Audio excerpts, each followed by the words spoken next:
Cinémascope 33.2,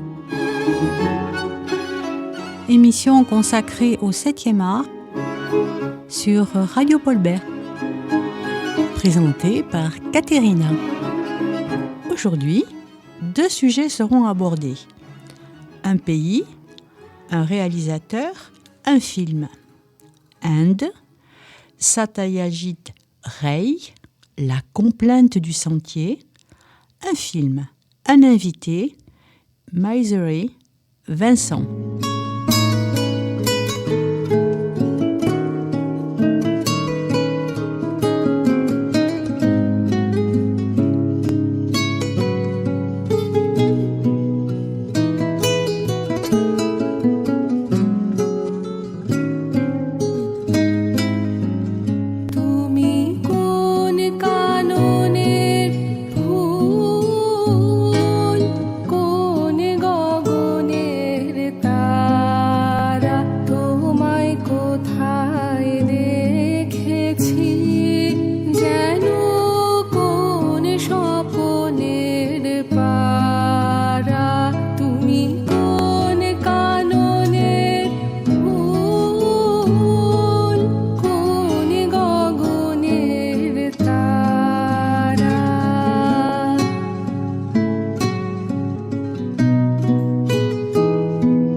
La complainte du sentier. C'est un réalisateur, écrivain et compositeur indien. Ray est né en 1921 à Calcutta et mort le 23 avril 1992. Il est issu d'une famille d'intellectuels aisés. Il s'intéresse au cinéma dès l'âge de 25 ans. Et il fonde la Calcutta Film Society c'est en fait le premier ciné-club indien. Mais il va se passer quelque chose de très important dans sa vie. Il assiste au tournage en 1950 du film Le Fleuve de Jean Renoir, qui sera pour lui une expérience extraordinaire, mais surtout décisive. Mais il passera à l'acte après avoir vu Le voleur de bicyclette à Londres. C'est du réalisateur néo-réaliste Vittorio De Sica. Alors le scénario, il est de Satyajit Ray, d'après le roman Pater Panchali.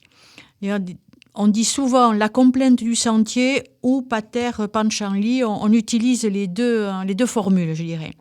La musique est de Ravi Shankar, la photographie de Subrata Mitra, la société de production, en fait, c'est le gouvernement du Bengale Ouest. J'expliquerai pourquoi plus tard. Le format noir et blanc en 35 mm, maintenant ça n'existe plus, le 35 mm. Et là, la pellicule noir et blanc est absolument exceptionnelle. Le genre, c'est un film dramatique d'une durée de 122 minutes.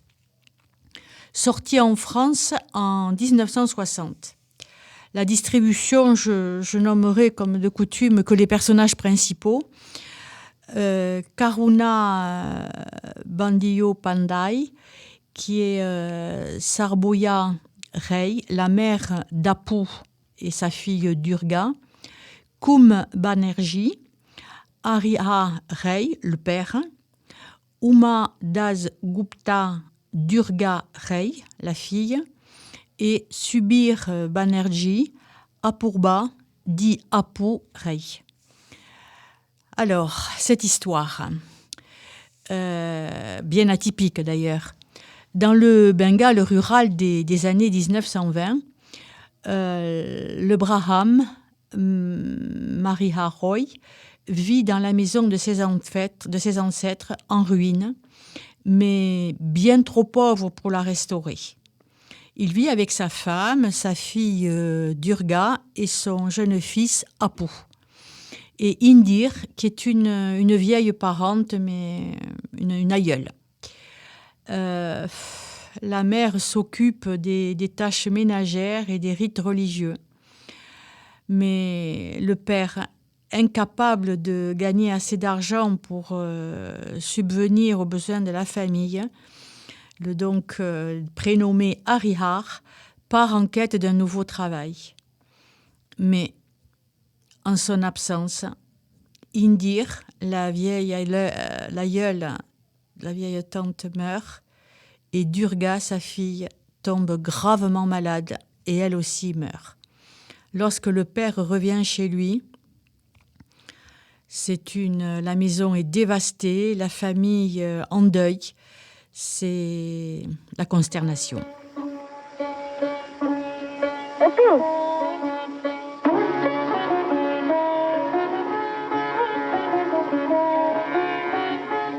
এবার জ্বর ছাড়লে একদিন রেলগাড়ি দেখতে যাবো, হ্যাঁ? রেলে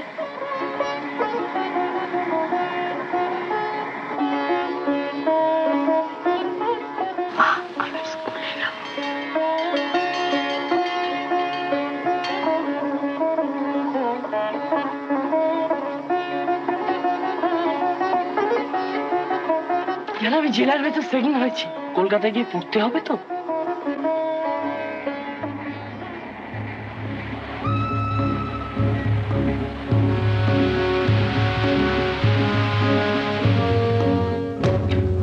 তোর কোনো অ্যাম্বিশন নেই অপূর্ব?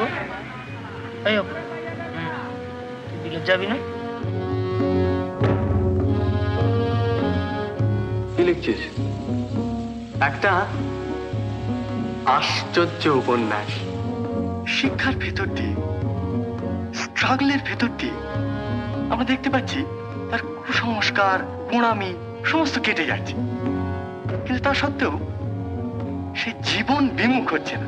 সে পালাচ্ছে না, এসকেপ করছে না, সে বাঁচতে চাইছে। সে বলছে বাঁচার মধ্যে সার্থকতা, তার মধ্যে আনন্দ। He wants to live.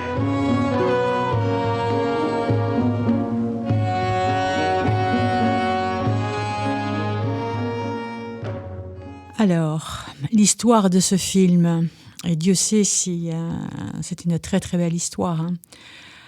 Alors, ce réalisateur indien, en fait, il était sans producteur, qui n'ont pas accepté de financer le film, le projet, et en fait, le tournage s'éternisera sur 3 longues années. Il ne sera finalement achevé que grâce à un prêt du gouvernement du Bengale occidental. C'est pour ça que quand, en début d'émission, je parlais du gouvernement bengale occidental qui a tendu la main à ce jeune réalisateur.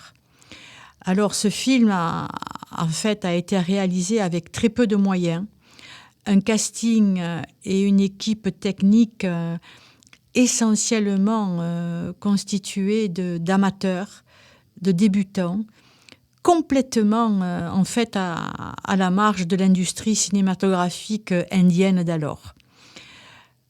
Pater Panchali, ou La complainte du sentier, remportera pourtant un succès absolument inattendu au Bengale et ouvrira à Ray une carrière internationale. L'histoire d'Apu, débutée dans donc Pater Panchali, se poursuit dans L'Invaincu, qui est sorti en 1957, puis dans Le Monde d'Apu, 2 ans après, en 1959. Ces 3 volets forment la célèbre trilogie d'Apu. Georges Sadoul, célèbre critique cinématographique dans les Lettres françaises, en 1956, dit ceci sur le film. « Je fus, dès les premières images, envoûté par cette mélopée. Cet air de flûte dans la nuit tropicale, j'ai reconnu bien vite, dans la vérité et la poésie, la divine simplicité dont je croyais le secret perdu depuis la mort de Robert Flaherty. Voilà un sommet du cinéma contemporain. » Cette histoire de l'extrême pauvreté est ponctuée par l'apprentissage d'Apu. Les découvertes, les joies sont vues à travers les yeux de cet enfant. Ce film lent et élégiaque fait découvrir une nature particulièrement photogénique. Les éclairages, là, pour ce noir et blanc, sont absolument sublimes. On y ressent la chaleur, le soleil, la pluie salutaire, mais aussi la durée, le temps à travers la description du quotidien banal. Pour sa dimension universelle, sa profonde humanité, sa noblesse et son lyrisme, la complainte du sentier se rapproche vraiment du néo-réalisme italien. Ce film propulsera le réalisateur indien sur les devants de la scène internationale avec une sélection au Festival de Cannes en premier lieu et en deuxième lieu avec un prix, le prix du document humain en 1956.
Cinémascope 33.2,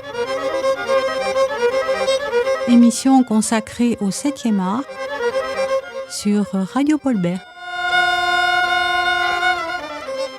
Katrina, bonjour. Vincent, bonjour. Alors, Misery, qui est réalisé par Rob Reiner, le scénario de William Goldman, la photographie de Barry Sonnenfeld, la musique de Mark Scheidman, le genre thriller et drame, d'une durée de 107 minutes. Le film, sorti en France en février 1991. Alors, la distribution, là, toujours pareil. Je vais pas, de toute façon, là, c'est vite vu. Il y a très, très peu d'acteurs. James Caan, qui est Paul Sheldon. Kathy Bates, qui est Annie Wilkes. Lauren Bacall, Marcia Sindel. Et Frances Sternhagen, Virginia. Alors, cette histoire. Au volant de sa voiture, Paul Sheldon, écrivain, savoure l'instant. Il vient de finir le dernier volume d'une saga dans lequel il a fait disparaître Misery, l'héroïne qu'il a rendue célèbre, mais qui est devenue pesante et qu'il s'est mis à détester cordialement au fil des épisodes. Pris dans une tempête de neige, il perd le contrôle de son véhicule qui s'écrase dans un ravin. Inconscient, les membres brisés, Paul est recueilli par Annie Wilkes, une infirmière retraitée qui vit dans une maison complètement isolée. À son réveil, il s'aperçoit qu'il est coupé du monde et que son hôtesse, fan inconditionnelle de ses ouvrages, se révèle être une psychopathe. Il voit sa vie tourner au cauchemar très vite. 18 mois plus tard, Paul rencontre son agent, Marcia, dans un restaurant à New York. Il lui demande s'il envisagerait un livre de non-fiction sur sa captivité, mais Paul décline vivement cette proposition. Alors Vincent, pourquoi ce film ? L'immuable question. Alors pourquoi ce film ? Parce que j'aime bien les huis clos et les thrillers. Je pense que le huis clos, c'est la recette miracle du thriller. Parce que qu'est-ce qu'il y a de plus effrayant que d'être enfermé quelque part sans pouvoir s'échapper ? L'enfermement, ça provoque, à mon avis, l'insécurité et l'impuissance. Alors, on peut être enfermé n'importe où. Il y a des lieux paradisiaques où on ressent la sensation d'enfermement. Dans les 10 petits nègres d'Agatha Christie, donc les 10 personnes sont enfermées dans un lieu un peu magique, magique, mais enfermées quand même. Lost, la série télé, donc après le crash de l'avion, donc les miraculés atterrissent sur une île déserte. Alors dans les Caraïbes, sûrement, dans le triangle des Bermudes, donc on imagine. C'était Haïti. Mais bon, personne vient à leur secours, et puis bon, il faut qu'ils se débrouillent, et puis et voilà. C'était vraiment, là, c'était une captivité un peu vaste, un peu dans l'état naturel. Mais on ne fait pas ce qu'on veut. Oui, on ne fait pas ce qu'on veut. Ça. Dans Misery, il est plus serré, l'espace. Voilà, dans Misery, c'est ce qu'on appelle les intérieurs clos. Voilà. C'est un peu le supplément d'âme du huis clos. Là, on est dans une pièce avec un ennemi et la tension est à son comble. Il y a certains journalistes qui disent que ce genre de scène, ou de film même, ils appellent ça des conversations pièces. Oui, c'est ça. Ouais. Parce que c'est un duel entre deux. Entre deux, et puis c'est bizarre parce que... Ou un peu plus de personnages. Mais... C'est un film, mais quand même, ça pourrait être une pièce de théâtre. Ah oui, d'ailleurs, Misery a été adapté au théâtre. Ah. Ouais. Il y a une adaptation théâtrale, forcément. Ouais. En Angleterre ou aux États-Unis ? Les deux. Les deux ? Aux États-Unis, ouais. Je ne sais pas si elle a eu du succès ou pas, vous ne savez pas ? Alors, je pense que oui. Et même en France, on devait l'avoir. Ah. Et malheureusement, pandémie oblige, le projet a été avorté. Ah, c'est pendant la pandémie que ça devait voilà. Ah, d'accord. Et pendant la pandémie, on a vécu, nous, dans la vraie vie, la sensation du huis clos. Ah oui, puisqu'on était enfermés. tout à fait. Et on avait un ennemi invisible, le virus. On ne savait pas si... On avait peur que quelqu'un nous l'amène. Il était déjà On là. a vécu ça. Il était déjà là, en fait. Alors, on se demande toujours, je demande toujours à mes invités, quand ils choisissent leur film, je répète bien que j'y tiens, que mes invités choisissent tous leurs films. Quand on choisit un film, c'est qu'il y a de l'émotion qui s'en émane, qui s'en dégage. Alors, dites-moi, qu'est-ce que... Et du plaisir. Enfin, alors, voilà. Moi, Misery, j'aime ce film parce qu'on peut le voir et le revoir plusieurs fois. On trouve toujours des choses qui nous ont échappé. Et puis, il y a une situation qui bascule. Au début... On a le personnage d'Annie, l'infirmière, on la trouve relativement sympathique. C'est un peu la petite fille attardée.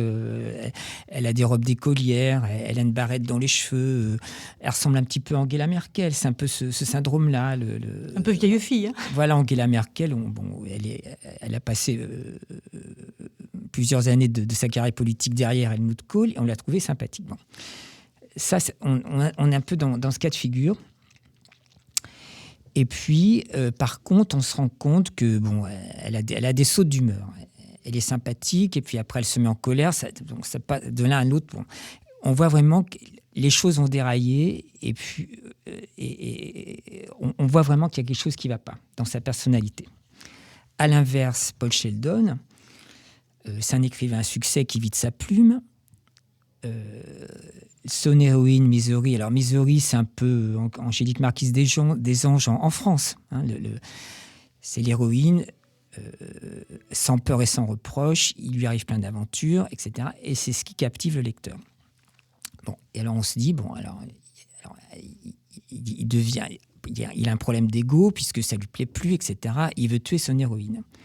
Donc, quand il se retrouve dans son lit chez Annie, après son accident de voiture, on se dit il a eu de la chance qu'elle soit là. Dans un premier temps, on se dit ça. Recueille, voilà, qu'elle le recueille, oui. Et puis finalement, c'est bien fait pour lui. Ça lui apprendra la vie, ça va lui remettre les idées en place. Bon, et après, évidemment, quand on se rend compte que Annie, c'est vraiment une psychopathe, donc il lui fait lire son manuscrit. Quand elle se rend compte que finalement il tue son héroïne, elle le prend très mal. Et c'est là que les choses basculent. Et là, on inverse les rôles, mais on aime quand même la détester, finalement. Oui. On reste un peu sur ça. L'impression du début demeure, et voilà. Et ce qui est amusant aussi, c'est que toutes les tentatives il se rend compte très vite que, il faut qu'il parte de là. Toutes ces tentatives échouent. Donc nous, on a toujours l'espoir qu'il va trouver une autre solution. Oui, comment ça va se terminer, C'est ça qui me plaît. Et alors, est-ce qu'on peut dire que c'est une transgression de ce qui est arrivé à Stephen King? Alors, au départ, c'est un bouquin de Stephen King. Voilà. Et alors, Stephen King, un jour... c'est un écrivain à succès, Stephen King. Et puis, il a voulu changer de genre. Et alors, il y a des lecteurs qui lui ont écrit en disant « ça ne va pas du tout, on n'aime pas ce que vous faites ». Il a eu beaucoup de courriers comme ça. Et il y a même eu des gens qui ont campé devant chez lui, sous ses fenêtres, en l'insultant. Ah, carrément. Donc, ça l'a perturbé.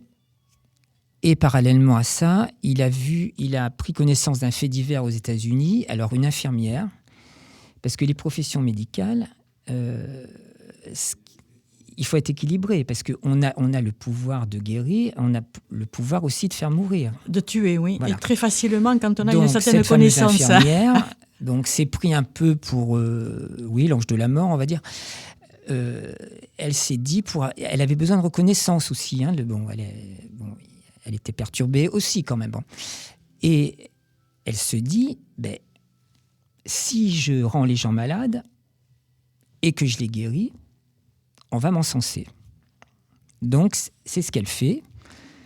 Bon, alors il y a des cas où ça a marché et d'autres pas. Donc, et au bout du 20e décès, on s'est dit, il y a quand même quelque chose qui ne va pas là.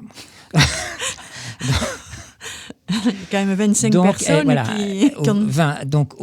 elle s'est fait arrêter. Voilà, donc, et c'est ces deux choses concomitantes qui ont donné l'idée du livre à Stephen King.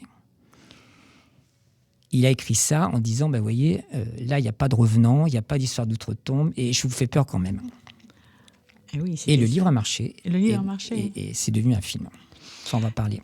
Le film le réalisateur, là, Rob Reiner, il est quand même assez original, puisqu'il arrive à donner l'émotion, puisque comme vous le disiez tout à l'heure, elle finit par être attachante, cette infirmière, parce qu'on aime la détester, on est un peu ambivalent.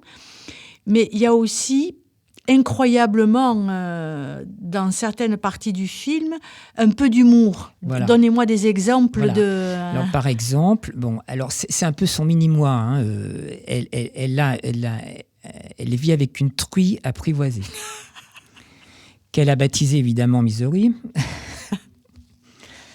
Et cette truie tient compagnie à Paul Sheldon pendant qu'il écrit Le Retour de Misery. Parce que Le Retour de Misery, c'est un peu son échappatoire. Elle lui dit à un moment, si tu écris Le Retour de Misery, tu pourras retrouver ta liberté. Voilà. Donc il y a aussi, à un moment donné, dans le film, il y a un dîner aux chandelles. À la fin de l'écriture du Retour de Misery, il y a un dîner aux chandelles. Donc, c'est la première fois qu'il sort de sa chambre, Paul Sheldon. Donc, il découvre le salon, et dans le salon, il y a une bibliothèque qui ressemble à un sanctuaire, à la gloire de Misery. Donc, il y a tous les livres alignés, là, avec la photo de Paul Sheldon, et tout ça avec des petites lumières qui clignotent. Voilà. Un temple. Comment ? Un temple, comme un temple. Un sanctuaire, un temple, voilà. D'accord. Voilà, c'est des petits contrepoints qui donnent un petit peu... Qui sont amusantes. D'accord. Voilà, et puis cette fameuse truie, on l'entend arriver, elle a une cloche autour du cou, donc on l'entend arriver, on sait que c'est elle, donc on s'attache un peu à elle aussi. Voilà. Mais elle est très mignonne.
Alors, dans les aspects du film, sa particularité aussi, c'est que c'est un peu frustrant, je trouve, pour les auteurs, c'est que ce sont les producteurs qui ont la même mise. Alors aux États-Unis, chez les Anglo-Saxons, donc c'est le pragmatisme qui domine. Donc c'est les producteurs qui décident de mettre de l'argent dans un film ou pas. Donc Misery, donc le bouquin a très bien marché, donc évidemment, pourquoi pas une adaptation au cinéma.